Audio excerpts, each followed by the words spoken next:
the Soviets have admitted that it happened. The Soviet version is this. One of the atomic reactors at the Chernobyl atomic power plant near the city of Kiev was damaged, and there is speculation in Moscow that people were injured and may have died.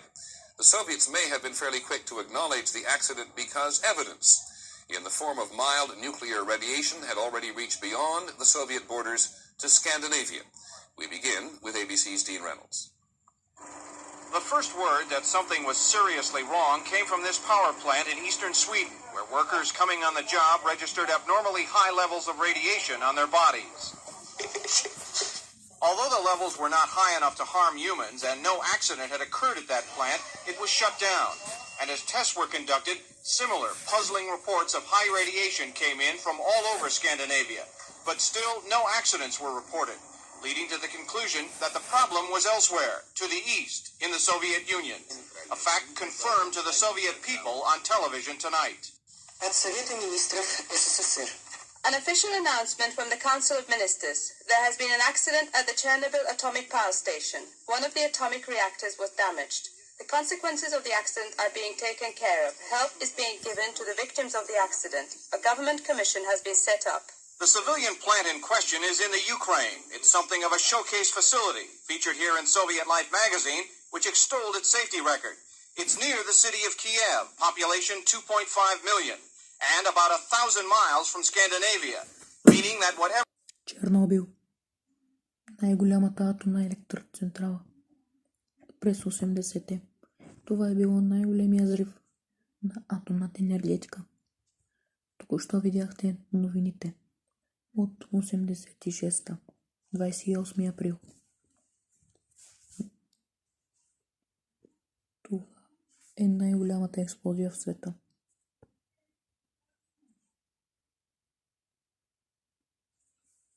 Ще чуете до края какво се е случило с Чернобилската атомна електроцентрала. Poland today and into Denmark, where radiation levels were 5 times normal, to Finland 6 times normal, to Norway up 50%, and Sweden illegally high. It's almost certainly the most severe accident that has ever taken place in the short history of civilian nuclear power. That means it is far worse than the 3 Mile Island incident of 1979. Experts tonight say the cloud of radiation is now dissipating over the North Atlantic and poses no further threat to anyone. But as the Soviets treat an unknown number of casualties, there's no way to say how much lasting damage that cloud may have already caused. Dean Reynolds, ABC News, London. This is Roger Peterson. Until the accident, there were 50 nuclear reactors operating in the Soviet Union, generating 11% of that nation's electricity. Most of the larger Soviet plants differ in design from U.S. reactors. The major difference is most Soviet nuclear plants do not have containment buildings, the thick concrete dome structures Americans are used to seeing built around U.S. reactors. When the worst American nuclear accident occurred at 3 Mile Island, most leaking radiation was kept inside the containment building, unlike this Soviet accident, where radiation has been measured 600 to 1,000 miles away. The TMI accident was nothing compared with this. I would speculate that it was very serious, and the reason for that is that they've observed radiation levels 10 times normal from Finland all the way down to Stockholm. Mackenzie says the type of radioactive material spotted could only come from the core, meaning the accident was a meltdown or something comparable.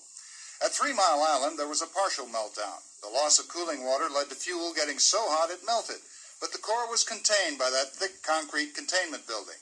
In the Soviet accident, there would be nothing to stop a meltdown. The hot core could have melted right into the earth.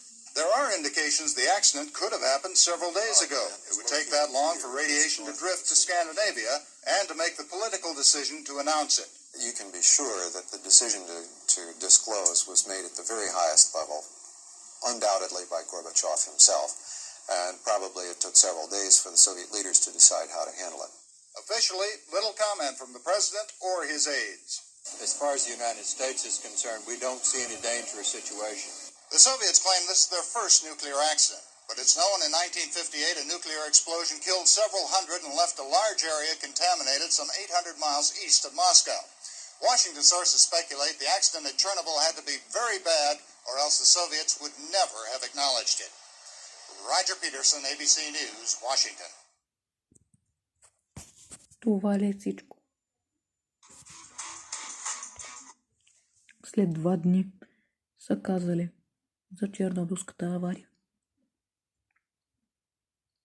Това е най-големия взрив в атомната енергетика. Дайте един лайк за клипа и винаги да сме заедно. Искам да подкрепите канала ми. Дано да съберем 1000 абоната. Чухте професор Дани. Благодаря ти, че ме чухте. Аз изучавам от много години атомна енергетика.